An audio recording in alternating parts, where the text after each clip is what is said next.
The year is 1498. A Portuguese explorer named Vasco da Gama sails up the East African coast and discovers something that would shatter European understanding of the world.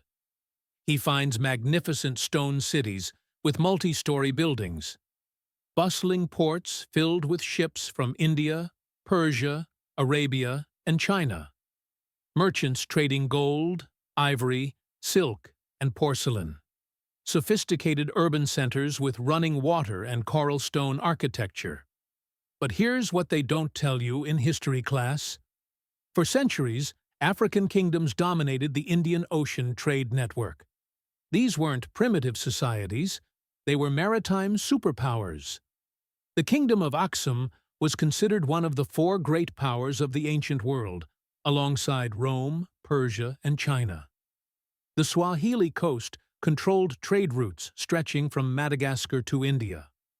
Ancient Egypt's navy defeated the mysterious Sea Peoples in history's first documented naval battle.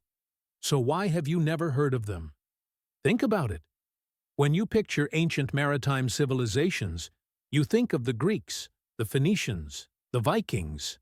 You don't think of Africa. You've been told that Africa was isolated, landlocked, primitive, that Africans never built ships, never explored, never conquered the seas. But what if I told you that's one of the greatest historical cover-ups of all time? We're talking about civilizations that minted their own gold currency, that matched Roman standards, built 100-foot stone obelisks weighing 570 tons, traded directly with China centuries before Columbus, controlled both sides of the Red Sea, defeated European invaders for decades, and created a written language that's still used today. And then it all disappeared, destroyed, erased, forgotten. So here's the question. Were these African maritime powers the victims of historical erasure? Or have we simply failed to recognize Africa's role in shaping the ancient world? Because what I'm about to tell you will completely change how you see African history. And I promise you, the deeper we go, the more shocking this story becomes. This is the tale of when Africa ruled the seas, of civilizations so powerful they were feared by Rome, of trading networks so vast they connected 3 continents, of a maritime legacy so complete that it had to be systematically erased from history. Welcome to the untold story of Africa's forgotten maritime empires. Let's go back, way back, to around 2500 BCE. Long before Europe even understood what a ship was, Egyptian pharaohs were launching trade expeditions down the Red Sea. These weren't just fishing boats. These were massive sea-going vessels, transporting hundreds of soldiers and tons of cargo. The Egyptians had discovered something crucial. The Nile wasn't just a river. It was a highway, a superhighway connecting the interior of Africa to the Mediterranean and beyond. But here's where it gets interesting. The earliest Egyptian boats started simple: papyrus rafts, reed vessels for fishing and local transport. But during the pre-dynastic period, something changed. Egyptian elites began building wooden boats, not for fishing, for war, for power, for control. By the 5th dynasty, around 2400 BCE, the Egyptians were constructing ships 52 meters long. That's 170 feet. Massive. The Palermo stone, one of our oldest historical records, documents this. These weren't riverboats anymore. These were ocean-going vessels. Here's what the ancient Egyptians understood that nobody else did at the time. Whoever controls the water controls the trade. Controls the trade, controls the wealth. Controls the wealth, controls the power. So Egypt built a navy, the first true navy in recorded history. During the New Kingdom period, from 1550 to 1077 BCE, Egypt's navy became a professional fighting force. They patrolled the eastern Mediterranean, Egyptian squadrons composed of speedy vessels from Byblos and Egyptian transports dominated the seas. And then came their greatest test. The year 1182 BCE. The place, the Nile Delta. The threat, the Sea Peoples. Nobody knows exactly who the Sea Peoples were. Mediterranean raiders, possibly from Greece or Turkey. What we do know is they had destroyed the Hittite Empire, devastated the Levantine coast. They were coming for Egypt. Pharaoh Rameses III did something unprecedented. He lured the Sea Peoples into the Nile Delta, onto his home turf, and unleashed hundreds of thousands of arrows from fast, nimble riverine craft. The Egyptians won, decisively. It was the first documented naval battle in human history, and Africa had won it. The temple reliefs at Medinet Habu show Egyptian Marines boarding enemy ships, fighting in close-quarter combat with spears, shields, and battle axes. This wasn't luck. This was naval superiority. But Egypt wasn't alone. Fast forward to the 1st century ACE. In the highlands of Ethiopia and Eritrea, a new power was rising, the Kingdom of Aksum. The story of Aksum starts with geography. Located between the Red Sea and the African interior, Aksum sat at one of the most strategic locations in the ancient world. The port of Adulis became their gateway to everything. Ships from Egypt, Arabia, India, they all came to Adulis. And the Aksumites didn't just trade. They controlled. They monopolized. They dominated. Around 270 CE, King Endibis did something revolutionary. He minted Africa's first gold coins south of the Sahara. These weren't ceremonial. These were official currency, precisely matching Roman coin standards. Half aureus weight. Greek inscriptions for international trade. Aksum had announced itself not as a regional player, but as a global superpower. The Persian prophet Mani, in the 3rd century, named the 4 great powers of the world: Rome, Persia, China, and Aksum. Africa was considered equal to Rome. Let that sink in for a moment.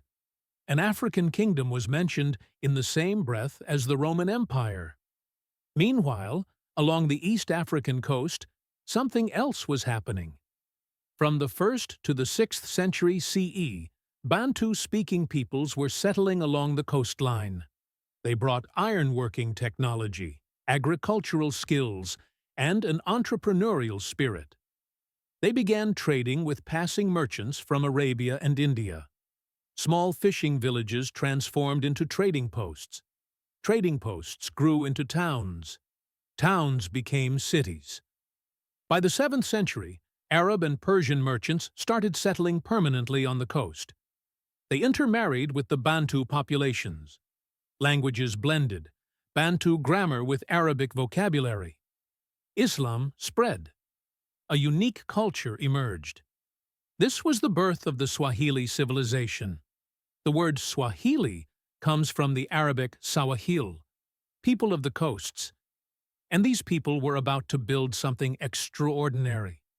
Let's talk about what made Aksum so powerful. First, naval supremacy. Aksumite ships based at Adulis didn't just trade. They protected merchant vessels, policed piracy, and projected military power across the Red Sea. During the reign of King Ezana in the 4th century, Aksum reached its greatest extent. They controlled territories in Yemen, both sides of the southern Red Sea entrance. This was a choke point. Any ship wanting to trade between the Mediterranean and Indian Ocean had to pass through Aksumite waters, and Aksum made them pay.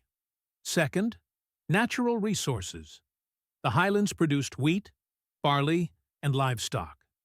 Wild elephants provided ivory that Roman workshops carved into luxury items. Gold deposits, possibly from Sudan, possibly from Zimbabwe, flowed through Aksumite hands. Third, the currency system. Remember those gold coins? They created a 3-tiered currency: gold, silver, and bronze. Gold coins with Greek inscriptions for international trade. Silver and bronze with Ge'ez script for domestic use. This wasn't primitive barter. This was sophisticated international finance. By the 6th century, under King Caleb, Aksum launched a military expedition into Yemen to protect Christian communities being persecuted there. The Byzantine Emperor Justin I asked for their help. Aksum's navy transported thousands of troops across the Red Sea and conquered Himyar. At its peak, the Aksumite Empire spanned 2.5 million square kilometers. That's roughly the size of modern Saudi Arabia. Rome depended on Aksum for African goods: ivory, gold, incense, exotic animals. They couldn't easily source these commodities elsewhere in the quantities they demanded. Aksum had them over a barrel. The power and influence of this African kingdom cannot be overstated. They were players on the world stage, equals to any empire of their time. Now let's jump to the Swahili Coast, around 1000 CE. By this time, dozens of city-states dotted the East African coastline from Somalia to Mozambique. Mogadishu, Barawa, Mombasa, Malindi, Pemba, Zanzibar, Kilwa, Sofala, each one a thriving urban center. The crown jewel, Kilwa Kisiwani. By the 13th century, Kilwa controlled the gold trade from Zimbabwe. Ships would arrive at Kilwa's harbor carrying gold from the interior, and the Sultan would levy a customs duty before allowing it to be shipped north to Arabia and India. The architecture alone tells you everything. Kilwa's Husuni Kubwa, the Great Fort, wasn't just a military installation. It was a palace with gardens, a swimming pool, commercial warehouses, and intricate coral stone architecture. Ibn Battuta, the famous Moroccan explorer, visited Kilwa in 1331. He wrote, "Kilwa is one of the most beautiful and well-constructed towns in the world." This wasn't hyperbole. Archaeological evidence shows elaborate water systems, multi-story stone houses, ornate mosques placed prominently overlooking the sea. Here's what people don't understand about the Swahili Coast. This wasn't just African trade. This was global trade. The monsoon winds made it possible. From April to October, winds blew from the southwest, carrying ships from Africa to India. From November to March, they reversed, bringing ships back. Swahili merchants exported gold from Zimbabwe, ivory from the interior, tortoise shells, rhinoceros horns, iron, mangrove timber, and slaves. Yes, slavery existed here long before Europeans arrived. They imported silk and porcelain from China, spices from India, cotton textiles from India, beads from India, Persian ceramics, glassware, and metalware. Chinese porcelain from the Ming Dynasty has been found in Swahili cities. This means direct or near-direct trade with China in the 14th and 15th centuries, decades before Columbus sailed. At the zenith of its power in the 15th century, the Kilwa Sultanate owned or claimed authority over Malindi, Inhambane, Sofala, Mombasa, Pemba, Zanzibar, Mafia, Comoros, and Mozambique. One sultanate, controlling thousands of miles of coastline. Archaeological research shows something fascinating. Around the 11th and 12th centuries, Swahili society fundamentally reoriented toward the sea. Mosques started being built at the shore's edge, overlooking the water. Previously, religious buildings had been inland. New forms of port architecture emerged specifically designed to facilitate long-distance trade and accommodate foreign merchants. Fishing techniques changed. Offshore shark fishing required specialized equipment, significant capital investment, and boats capable of handling open ocean. This wasn't subsistence fishing. This was industrial-scale maritime economics. The Swahili developed their own ship designs, dhows with distinctive triangular lateen sails. These vessels could sail against the wind, navigate close to shore, and carry tons of cargo. By the 15th century, more than half of the major trading companies in the Indian Ocean region traded through Swahili ports. The Swahili Coast had become the Wall Street of medieval maritime commerce. Let's put some numbers on this. Between 1450 and 1500, it's estimated that 17 million people were involved in trade networks passing through the Indian Ocean. The Swahili Coast was the African hub of this entire system. Key cities had populations of 10,000 to 20,000 people, massive by medieval standards. These were urban, literate, sophisticated societies with written legal codes, international contracts, and banking-like credit systems. The trade generated enormous wealth. Rulers minted silver and copper coins. They built stone palaces. They imported luxury goods from 3 continents. And here's the thing. They did all this without colonizing anyone, without enslaving populations on the scale Europeans later would, without destroying the civilizations they traded with. The Swahili Coast had figured out something profound. Trade was more profitable than conquest. Cooperation was better than domination. Networks were stronger than empires. For 800 years, from the 7th to the 15th century, Africa dominated Indian Ocean maritime trade. Merchants from across the known world came to African ports to do business. African ships sailed to India, Arabia, and beyond. African gold was the currency of international commerce. This was Africa's golden age of maritime power. And then everything changed. The date: April 7th, 1498. 4 Portuguese ships drop anchor outside Mombasa. Their leader, Vasco da Gama, looks out at the harbor filled with vessels dressed in flags. Magnificent stone buildings line the waterfront. Clearly, a wealthy, sophisticated city. But da Gama has a problem. He has almost nothing to trade. The Portuguese had brought cheap cloth, beads, and trinkets. The kind of stuff you'd trade with primitives. What they found were merchants who dealt in gold, silk, porcelain, and precious stones. The Swahili looked at Portuguese trade goods and basically laughed. Here's what da Gama wrote. In front of the city, there lay numerous vessels all dressed in flags, and we, anxious not to be undone, also dressed our ships, and we actually surpassed their show. Pride, embarrassment, and anger.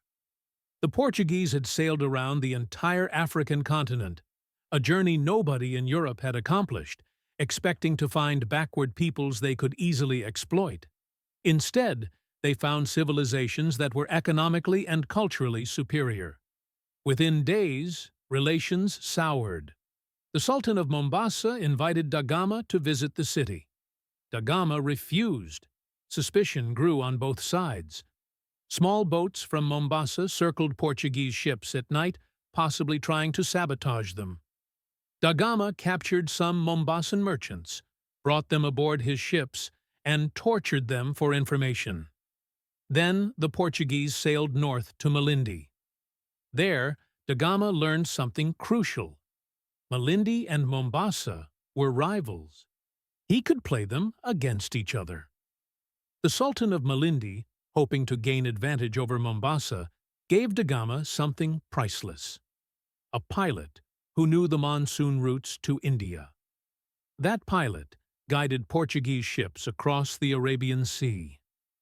When da Gama reached India in May 1498, he had achieved what no European had done: reached the Indies by sea. Da Gama returned to Portugal in 1499. He told his king about the riches of the Indian Ocean, the spices, the gold, the trade networks. In 1500, a second Portuguese fleet sailed to East Africa, this time under Pedro Cabral. They arrived at Kilwa and made clear their intentions: submit, pay tribute, and convert to Christianity. or face destruction. The Sultan of Kilwa refused. In 1502, da Gama returned for his second voyage, this time with 20 warships. He arrived at Kilwa and demanded the Sultan pay tribute in gold. The Sultan, seeing the firepower arrayed against him, complied. Da Gama sent this gold back to Portugal, where it funded the construction of the Jerónimos Monastery in Lisbon. But Kilwa got off easy compared to others. What followed was one of the most violent periods in East African history. In 1505, Viceroy Francisco de Almeida arrived with a fleet. Kilwa refused further tribute. The Portuguese bombarded the city. Soldiers poured in, looting and killing. They installed a puppet ruler and built a fortress. The pattern repeated at city after city. Mombasa resisted in 1505. The Portuguese sacked it. Barawa fought back, destroyed. Any city that wouldn't submit faced the same fate. Portuguese soldiers didn't just conquer, they terrorized. Contemporary accounts describe them chopping off hands and ears to steal jewelry, destroying mosques, massacring civilians. In 1528, a Portuguese expedition under Nuno da Cunha returned to Mombasa. They sacked the city again, even though it had already been paying tribute. The Portuguese built forts at strategic locations: Sofala in 1505, Mozambique Island in 1507. In 1593, they began construction on Fort Jesus in Mombasa, a permanent garrison that still stands today. Here's the question: how did relatively small Portuguese forces conquer cities that had resisted threats for centuries? 3 reasons. First, superior weapons. Portuguese ships carried cannons, heavy cannons. The Swahili cities had no equivalent naval artillery. Their defenses were designed against land attacks from neighboring rivals, not naval bombardments from the sea. Second, disunity. The Swahili city-states were rivals. They competed economically and politically. When the Portuguese attacked Mombasa, Malindi celebrated. When they attacked Kilwa, other cities didn't intervene. The Portuguese exploited these divisions masterfully. Third, the Portuguese weren't interested in trade. They wanted monopoly. They wanted control. The entire Indian Ocean trade network operated on principles of open trade, negotiated agreements, and mutual benefit. The Portuguese threw out the rule book. They demanded exclusive rights, extracted tribute through force, and destroyed any competition. The Swahili Coast wasn't the only victim. Aksum, already weakened by environmental changes and internal conflicts, faced a new threat: the rise of Islam. In the 7th century, Muslim merchants and warriors spread across the Arabian Peninsula and into Africa. By the 8th century, they controlled the Red Sea trade routes that had made Aksum wealthy. Aksumite naval power couldn't compete with the combined forces of Arab traders, Persian merchants, and eventually Ottoman naval forces. One by one, Aksum lost control of its overseas territories. Yemen fell to the Persians around 578 CE. The Red Sea coast came under Muslim control. Economically isolated, with its trade routes severed, Aksum's power eroded. By the 8th century, the kingdom had collapsed as a major power. The capital city shrank. Coinage stopped being minted.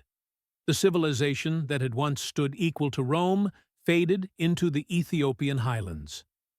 After the Portuguese conquest, the Swahili Coast entered what historians call a period of abysmal decline. Cities that had thrived for centuries withered. Trade routes that had connected Africa to Asia were severed or redirected. Populations fled. Buildings crumbled. The Portuguese imposed tight restrictions on commerce. They demanded tribute from every city. They taxed every trade transaction. And they offered nothing in return. A Portuguese official in the 16th century wrote, We have destroyed the richest trade in the world and gained nothing from it. The Portuguese wanted the wealth without understanding how that wealth was created. They thought controlling the ports would automatically give them the profits. But the Swahili maritime trade had been built on trust, on networks, on centuries of relationships. You can't maintain that at gunpoint. By the mid-16th century, many of the great Swahili cities were in ruins. Kilwa's population had collapsed. Mombasa was a shadow of its former self. In 1698, something significant happened. The Omani Arabs captured Fort Jesus after a 33-month siege. The Portuguese were driven out of Mombasa, but the damage was done. The networks were broken. The merchants had died or fled. The trust was gone. Even Omani control couldn't restore the Golden Age. Here's where things get really insidious. As Europeans colonized Africa in the 19th and 20th centuries, they encountered ruins, magnificent stone ruins, cities with sophisticated architecture, evidence of advanced civilizations, and they refused to believe Africans had built them. Great Zimbabwe must have been built by Phoenicians or Arabs. The Swahili cities? Obviously Arab constructions, see? They're Muslim, so they can't be African. Aksum's obelisks, probably influenced by Egypt, which European scholars tried to classify as not really African anyway. European scholars in the 1800s and early 1900s developed elaborate theories to explain away African achievement. They claimed any sophisticated African civilization must have had outside influence. Stone architecture in Africa must have been built by non-Africans. Africans couldn't navigate oceans or build seaworthy ships. And maritime trade networks required civilized, which is to say non-African, management. These weren't scientific conclusions. These were racist assumptions in search of evidence. Let's be clear. This was systematic. Archaeological evidence was misinterpreted or ignored. Historical records from Arab and Chinese sources that clearly described African maritime powers were dismissed as exaggerations. When physical evidence couldn't be denied, it was attributed to outside influence. The result? Generations of people were taught that Africa had no significant civilizations before European contact. Africans never built ships or engaged in maritime trade. African cultures were primitive, isolated, and unchanging. And Europeans discovered Africa and brought civilization to it. Even today, many history textbooks barely mention the Swahili Coast. Aksum gets maybe a paragraph. Ancient Egyptian maritime power is ignored in favor of pyramids and pharaohs. Ask most people to name an ancient maritime civilization, and they'll say Greeks, Phoenicians, Vikings, maybe Chinese. They won't say Aksum. They won't say Swahili. They won't even think of Africa as a maritime continent. It wasn't until the mid-20th century that serious archaeological work began to challenge these narratives. Excavations at Kilwa in the 1950s to 60s proved the stone cities were built by Africans, not Arabs. The architecture was indigenous, even if it incorporated Islamic elements. Linguistic studies of Swahili showed it was fundamentally a Bantu language with Arabic loanwords, an African language influenced by trade, not an Arab language imposed on Africans. Analysis of Aksumite coins and inscriptions demonstrated a sophisticated indigenous civilization that predated significant Arab influence. But here's the problem. Academic papers don't undo centuries of miseducation. Understanding African maritime power changes how we view world history. For centuries, the narrative was, Europe explored, discovered, and civilized the world. Everyone else was passive, backward, or primitive. The reality, Africa was fully integrated into global trade networks before Europeans arrived. They were active participants, often dominant players. When Da Gama discovered the East African coast, he didn't discover anything. He arrived at sophisticated civilizations that had been trading globally for nearly 1,000 years. The age of discovery was really the age of European disruption. Today, if you visit the Swahili Coast, you can still see the ruins. The Great Mosque of Kilwa, built in the 10th century and expanded in the 13th. Husuni Kubwa Palace, with its elaborate architecture. Fort Jesus in Mombasa, built by the Portuguese but standing as a monument to the civilization they destroyed. In Ethiopia, the stelae of Aksum still stand. Some have fallen, like the Great Stela, 570 tons of carved granite lying in pieces. But others remain upright, silent witnesses to a civilization that once commanded the Red Sea. In museums around the world, you can find the artifacts: Chinese porcelain excavated from Swahili sites, Aksumite gold coins in the British Museum, coral stone carvings from destroyed cities. Along the Swahili coast, dhows still sail using designs hundreds of years old. Swahili is still spoken by over 200 million people across East Africa. In Lamu, Kenya, traditional dhow builders still construct boats using techniques passed down through generations. In Zanzibar, the Stone Town is a UNESCO World Heritage Site. Tourists from around the world visit to see architecture that blends African, Arab, Persian, and Indian influences. The Swahili language itself is a living testament. It's an official language of the African Union, spoken from Somalia to Mozambique. The grammar is Bantu, the vocabulary includes Arabic, Persian, and even Portuguese loanwords, a linguistic record of maritime trade. Let's state it plainly. For centuries, the story of Africa ruling the seas has been systematically suppressed, distorted, and erased. This wasn't accidental. This wasn't oversight. This was intentional historical revisionism designed to justify colonialism, slavery, and European supremacy. When European powers divided Africa at the Berlin Conference in 1885, they did so under the claim that Africans were incapable of self-governance, that Africa had no history, no civilization, no achievements worth preserving. Those claims required erasing evidence of sophisticated African civilizations like Aksum and the Swahili Coast, required denying African maritime capability, required rewriting history to position Europeans as discoverers and civilizers rather than conquerors and exploiters. But here's what we know for certain, beyond any scholarly debate.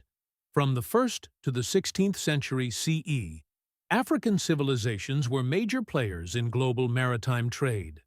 They built ships, they navigated oceans, they established trade networks spanning 3 continents, they minted internationally recognized currency.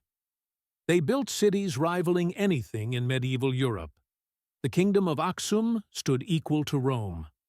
The Swahili Coast controlled Indian Ocean trade for 800 years. Ancient Egypt defeated the Sea Peoples in history's first naval battle. These aren't myths. These aren't exaggerations. These are historical facts, supported by archaeological evidence, contemporary accounts, and physical artifacts. The evidence is overwhelming. The only question is why it took so long to acknowledge. Some people push back against this narrative. They argue if these civilizations were so advanced, why did they fall to the Portuguese so easily? The answer: they didn't fall easily. The Portuguese fought for decades to establish control. Even then, they never fully conquered the coast. Fort Jesus in Mombasa was besieged multiple times. Cities rebelled. The Portuguese had guns, cannons, and steel. The Swahili had trade goods and maritime knowledge. It wasn't a fair fight. The Portuguese represented a fundamental shift in global trade patterns, from network-based exchange to monopolistic control enforced by violence. The Swahili coast was unprepared for adversaries who prioritized conquest over commerce. Here's why this matters. First, identity. For Africans and people of African descent, understanding maritime heritage challenges narratives of backwardness and passivity. It demonstrates that African civilizations were sophisticated, globally connected, and technologically advanced. Second, historical accuracy. We can't understand modern global trade networks without understanding their medieval precursors. The Indian Ocean trade system laid foundations that still influence international commerce today. Third, correcting racism. The erasure of African maritime history wasn't accidental. It was part of justifying colonialism and slavery. Confronting this history means confronting the ideologies that enabled centuries of oppression. Fourth, future potential. East African nations today are developing their maritime economies, ports, fisheries, shipping. Understanding their historical maritime heritage could inform modern development strategies. Even with growing awareness, the battle for recognition continues. When China announced its Maritime Silk Road initiative, it initially ignored African maritime networks entirely, despite those networks being crucial to historical Indian Ocean trade. When UNESCO lists maritime heritage sites, European locations vastly outnumber African ones. When museums display maritime artifacts, Greek and Roman pieces get prominence, while African items are relegated to anthropology sections. The structures that erased African maritime history are still operating, just more subtly. Africa ruled the seas. For over 1,000 years, African civilizations were maritime superpowers. They traded with China before Marco Polo. They built stone cities before medieval Europe. They established democratic trade networks while Europe was fragmented into feudal kingdoms. And then they were conquered, their achievements erased, their history rewritten. But truth has a way of surviving. In ruins scattered along coastlines, in pottery shards and ship remains, in linguistic evidence and genetic analysis, in the memories of cultures that never forgot, even when the world stopped listening. The story of Africa's maritime civilizations is finally being told, not as a counter-narrative to European history, not as a revision of facts, but simply as what it is, a crucial, fascinating, and long-ignored chapter of human history. So I'll leave you with this question. What else don't you know? If the story of African maritime civilizations could be hidden for centuries, buried under layers of colonial propaganda and academic bias, what other histories have been erased? What other civilizations were more advanced than you were taught? What other peoples shaped the world in ways you never learned? History isn't fixed. It's constantly being excavated, reinterpreted, and rewritten as new evidence emerges and old biases are challenged. The story of when Africa ruled the seas isn't just about the past. It's about who controls the narrative of the past. And in today's world, that matters more than ever.